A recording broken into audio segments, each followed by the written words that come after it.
Hello, dear learners. Welcome back to our channel, where English learning becomes an unforgettable adventure. Today, we begin the incredible life story of one of the greatest leaders in history, Nelson Mandela. This is not just a story, it's a journey of hope, courage, and determination. Listening to this story will help you improve your English vocabulary, pronunciation, and listening skills. But more than that, it will inspire you to dream big and never give up, no matter how hard life gets. So, get ready for the most powerful and most motivational story you've ever heard. Let's start the journey of Nelson Mandela, a man who changed the world. Nelson Mandela was born on July 18, 1918, in a small, quiet village called Mvezo in the Eastern Cape of South Africa. His birth name was Rolihlahla Mandela, which, in the Xhosa language, means pulling the branch of a tree. Some people also say it means troublemaker, a name that would later reflect his boldness in challenging injustice. He was born into the Thembu royal family, a tribe known for its rich history and culture. His father, Gadla Henry Mfakanyiswa, was a respected chief and advisor to the Thembu king. Although Mandela's family was not wealthy, they were deeply respected in the community. His mother, Nosekeni Fanny, was a devout Christian who taught him the importance of kindness, humility, and faith. Mandela's childhood was simple but filled with joy. He lived in a hut made of mud and straw, surrounded by open fields and rolling hills. There was no electricity, no running water, and no modern luxuries, but Mandela felt free and happy. As a young boy, he loved to run barefoot in the fields, herd cattle, and swim in the streams. He played traditional Xhosa games with his friends and listened to elders tell stories around the fire at night. These stories, often about brave warriors and leaders, ignited a spark in young Mandela's heart. One day his father told him, "A real leader is not someone who wants power for himself, but someone who serves his people." These words stayed with Mandela throughout his life. When Mandela was only 9 years old, tragedy struck. His father fell ill and passed away. This was a devastating loss for the young boy, but it also marked a turning point in his life.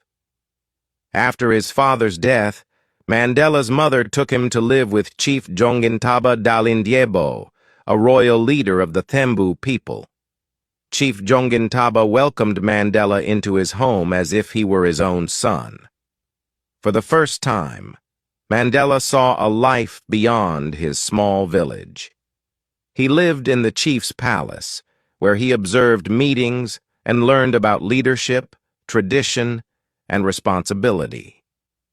Mandela began attending a local Methodist school at the age of 7. It was here that his teacher, Miss Madingane, gave him the name Nelson, as was the custom for African children to be given English names in schools. Although Mandela did not understand why he needed a new name, he accepted it and focused on his studies. He quickly became a diligent student, curious about everything he learned.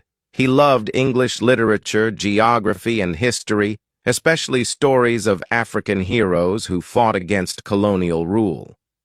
Mandela often said, "Education is the most powerful weapon which you can use to change the world."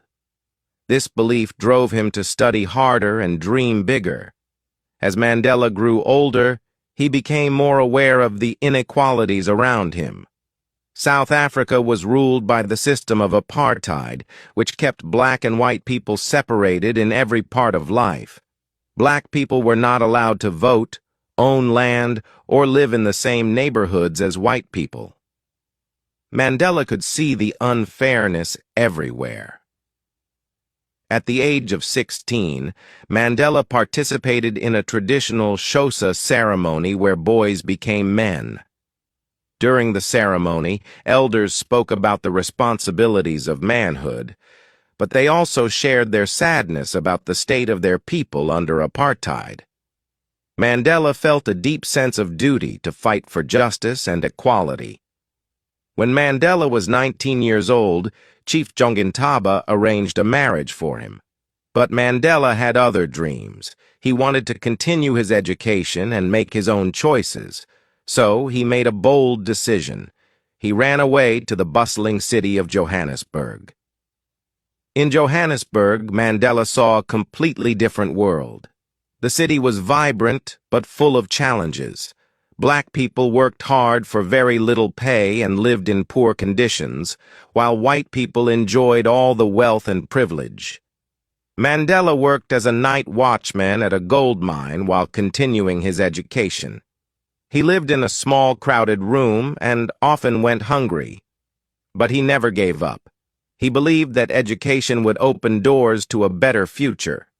Mandela eventually enrolled at the University of Witwatersrand, where he studied law.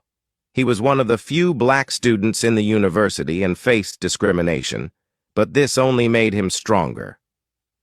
During this time, Mandela joined the African National Congress, a political organization fighting for the rights of black South Africans.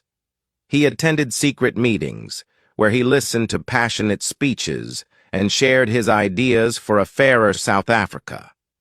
Mandela dreamed of a South Africa where everyone, regardless of their race, could live together in peace and equality. He wanted to create a country where children could play together without fear, where families could build their futures, and where justice would prevail. This dream became the driving force of his life, but the road ahead was filled with challenges, sacrifices, and pain. When Mandela arrived in Johannesburg, he was just a young man full of dreams.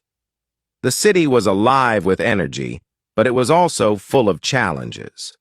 Black people were treated as second-class citizens and forced to live in poor neighborhoods called townships. Mandela rented a small room in Alexandra, one of the poorest townships, and worked as a clerk in a law firm. The job was demanding, but it gave him a chance to learn about the legal system and how it was used to oppress black South Africans. He spent his evenings studying by candlelight, determined to finish his law degree. Mandela's hunger for knowledge was unstoppable. He often said, "I have walked that long road to freedom. I have tried not to falter. I have made missteps along the way. But I have discovered the secret that after climbing a great hill, one only finds that there are many more hills to climb." The ANC had existed for many years, but Mandela and a group of young activists believed it needed a fresh approach. They formed the ANC Youth League, which focused on mobilizing young people to fight against apartheid. Mandela's speeches were powerful and passionate. He spoke about justice, equality, and the need for action. People admired his courage and vision. One of his most famous lines was, "It always seems impossible until it's done." While working with the ANC, Mandela met a beautiful and intelligent woman named Evelyn Ntoko Mays. Evelyn was a nurse, and she shared Mandela's dream of a better South Africa. They got married in 1944 and started a family. Mandela was a loving husband and father, but his commitment to the struggle often kept him away from home. Mandela's personal life was not easy. He had to balance his responsibilities as a father with his role as a leader. He once said, "There is no passion to be found in settling for a life that is less than the one you are capable of living." In 1948, the South African government introduced new apartheid laws, making life even harder for black people. These laws dictated where black people could live, work, and even whom they could marry. Mandela and his colleagues in the ANC knew they had to act. Mandela helped organize peaceful protests, strikes, and marches. He believed in nonviolent resistance, inspired by the teachings of Mahatma Gandhi. Thousands of people joined the movement, risking their jobs, homes, and even their lives. But the government responded with violence. Protesters were beaten, arrested, and sometimes killed. Mandela himself was arrested multiple times, but he refused to give up. He said, "Courage is not the absence of fear. It is inspiring others to move beyond it." Despite the challenges, Mandela achieved one of his biggest dreams. He became a lawyer. In 1952, he and his friend Oliver Tambo opened the first black law firm in South Africa, Mandela and Tambo Attorneys. The firm provided free or low-cost legal help to black South Africans who were victims of apartheid. Mandela spent his days in courtrooms defending people who had been unfairly treated. At night, he worked with the ANC to plan the next steps in their fight for freedom. In 1960, a tragic event changed the course of Mandela's life. During a peaceful protest in the town of Sharpeville, police opened fire on the crowd, killing 69 people and injuring hundreds more. This massacre shocked the world and made Mandela realize that peaceful protests alone might not be enough. The government banned the ANC, forcing Mandela and other leaders to go underground. They formed a secret armed group called Umkhonto we Sizwe, which means Spear of the Nation. Mandela said their goal was not to harm people but to sabotage government structures that upheld apartheid. Nelson Mandela became a wanted man. He traveled across South Africa in disguise, organizing protests and recruiting people for the struggle. He also traveled to other countries to gain support for the fight against apartheid.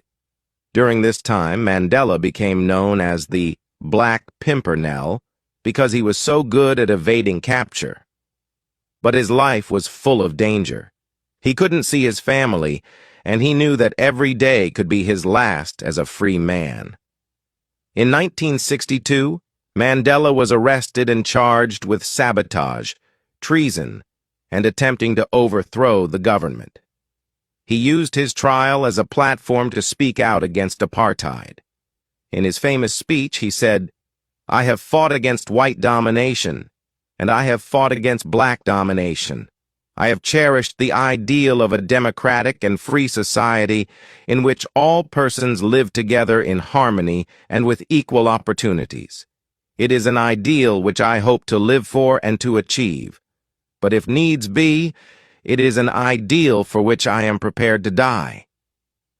Mandela was sentenced to life imprisonment and sent to Robben Island, a bleak prison off the coast of Cape Town.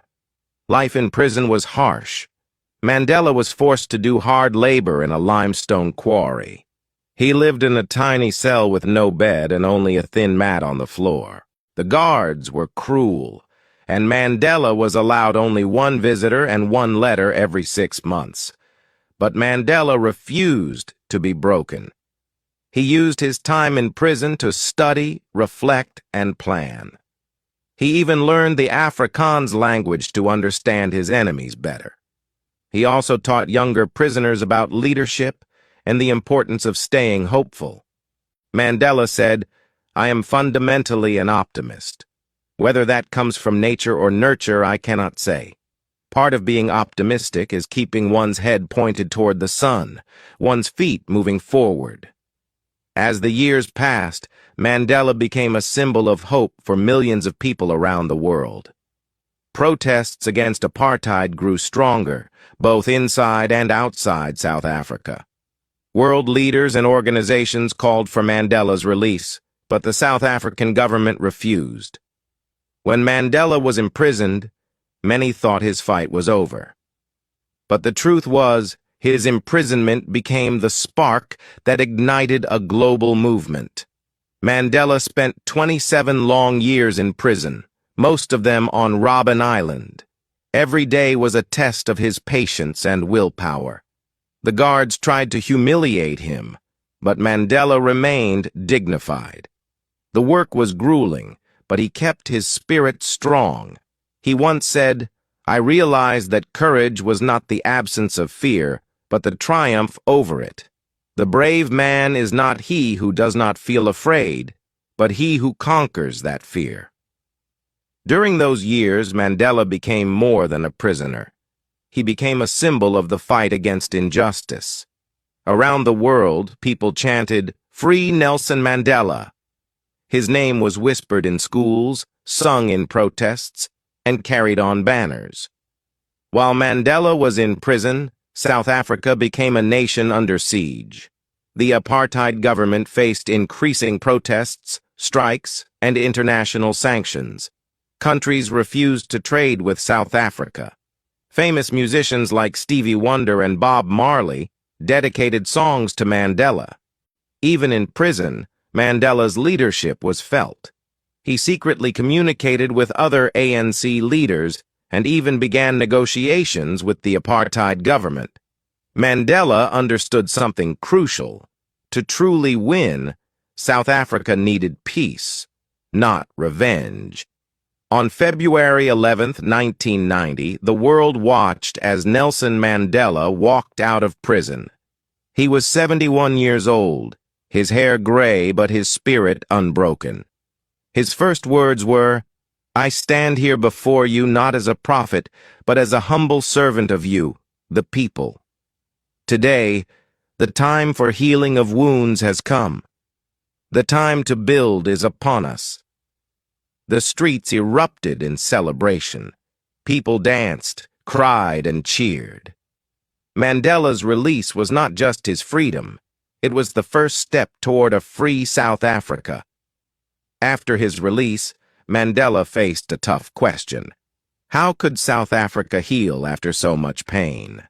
Many people wanted revenge, but Mandela preached forgiveness. He met with the very people who had oppressed him and worked with them to build a new nation. He said, "Resentment is like drinking poison and then hoping it will kill your enemies." Mandela became the leader of the ANC and began working toward South Africa's first democratic election. His goal was simple but powerful: a South Africa where everyone, black, white, Indian, colored, had equal rights. In 1994, history was made. For the first time, all South Africans, regardless of race, could vote. People stood in long lines, some for hours, to cast their votes.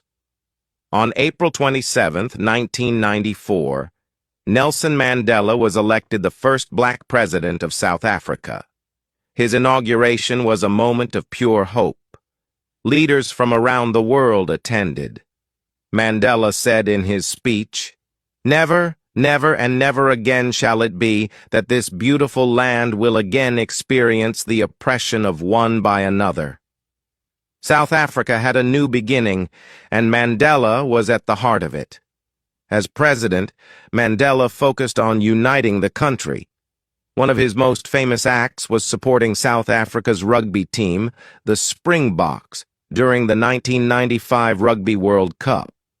Rugby was traditionally seen as a white man's sport, but Mandela wore the Springbok jersey and stood alongside the team, showing that unity was possible.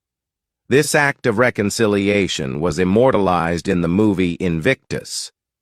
The title came from a poem Mandela loved, which ends with the lines, "I am the master of my fate. I am the captain of my soul." After serving one term as president, Mandela stepped down in 1999, proving that true leaders know when to let go of power. He spent his later years advocating for peace, education, and the fight against poverty and HIV, AIDS. Mandela traveled the world, meeting leaders, inspiring youth, and reminding everyone of the power of forgiveness and determination. On December 5, 2013, Nelson Mandela passed away at the age of 95. The world mourned the loss of a giant. Millions of people attended his memorial, including presidents, celebrities, and ordinary citizens whose lives he had touched. Mandela's legacy is not just in South Africa, but in every corner of the globe. He taught us that no matter how dark the road, no matter how high the mountain, hope and perseverance can change the world. Nelson Mandela's life is proof that greatness is not something you are born with. It's something you achieve through hard work, sacrifice, and unwavering belief in your dreams. His story reminds us, never give up, even in the hardest times. Forgiveness is stronger than hate. One person can make a difference. Nelson Mandela's life is a testament to the power of determination, patience, and forgiveness. He spent 27 years in prison for a cause he believed in, and when he was released, he could have chosen revenge or anger. But instead, he chose peace. He showed the world that even in the darkest moments, we can still choose the light of hope and love. Mandela's journey was not easy. There were many times when he could have given up, many times when life seemed impossible. But he kept moving forward. He knew that change wasn't easy, but he believed that small steps could make a big difference. He showed us that we don't have to be perfect, but we must never stop trying.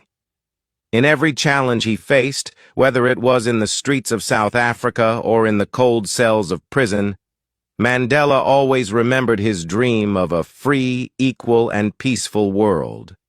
And even though his fight was long, it wasn't just about him.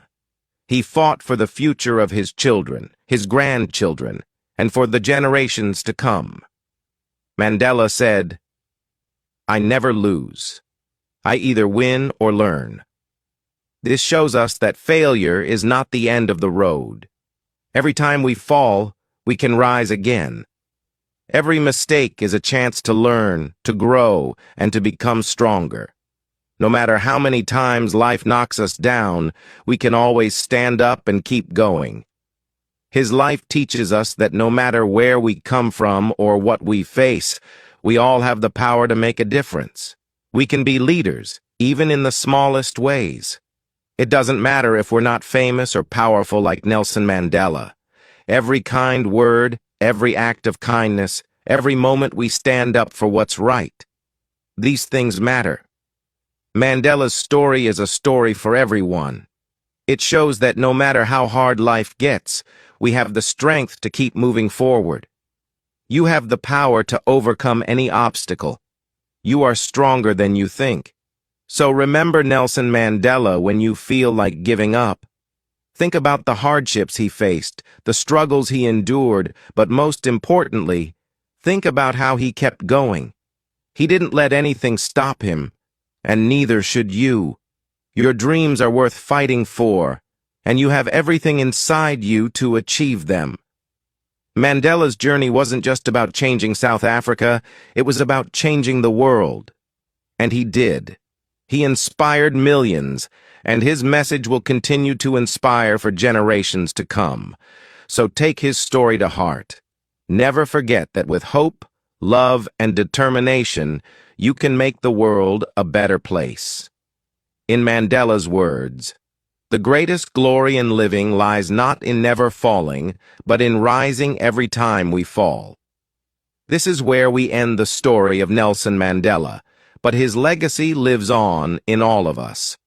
Remember, you have the power to overcome any challenge, no matter how impossible it seems.